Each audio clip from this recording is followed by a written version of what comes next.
அப்போஸ்தலர் நடவடிக்கைகளின் புஸ்தகம் 19ஆம் அதிகாரம் 11ஆம் வசனம் 12ஆம் வசனம். பவுலின் கைகளினாலே தேவன் விசேஷித்த அற்புதங்களை செய்தருளினார். தேவன் என்ன செஞ்சாரா?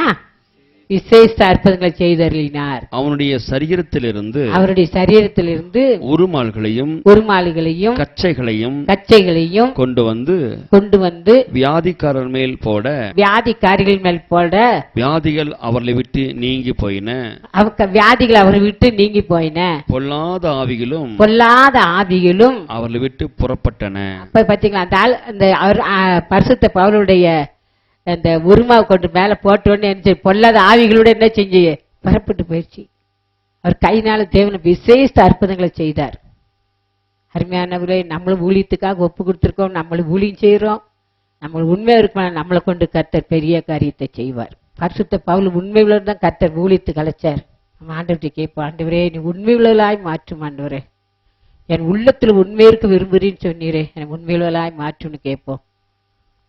ஆண்டவரே, ஆபிரகாமை போல என்னை மாற்றும், மோசையை போல என்னை மாற்றுவப்பா, தானியேலை போல உண்மையுள்ளலாய் மாற்றும், பரிசுத்த பவுலை போல உண்மையுள்ளாய் மாற்றும்.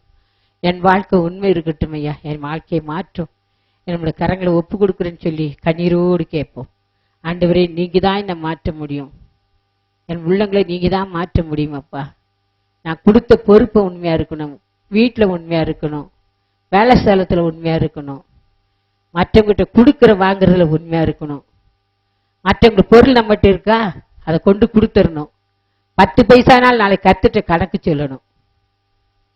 நம்ம உண்மை இல்லைன்னு இருக்குமானால் பரலோக ராஜ்யத்துக்கு நம்ம போக முடியாது. கர்த்தர்ட்ட யார் கர்த்தர் ராஜ்யத்துல யார் இருக்க முடியும்? அழைத்தவரும் தெரிந்து கொள்ளப்பட்டவங்களும் உண்மையிலும் தான் கர்த்தர் ராஜ்யத்தில் இருக்க முடியும். உண்மையில்லாட்ட அந்த உலகத்துல வாழலாம், பரலோக ராஜ்யத்துக்கு போக முடியாது. கர்த்தாவே உண்மை உள்ளவராய் மாற்றும், நம்மளோட கரங்களை ஒப்பு கொடுக்குறேன்னு சொல்லி அர்ப்பணித்து ஜெபம் பண்ணுவோம்.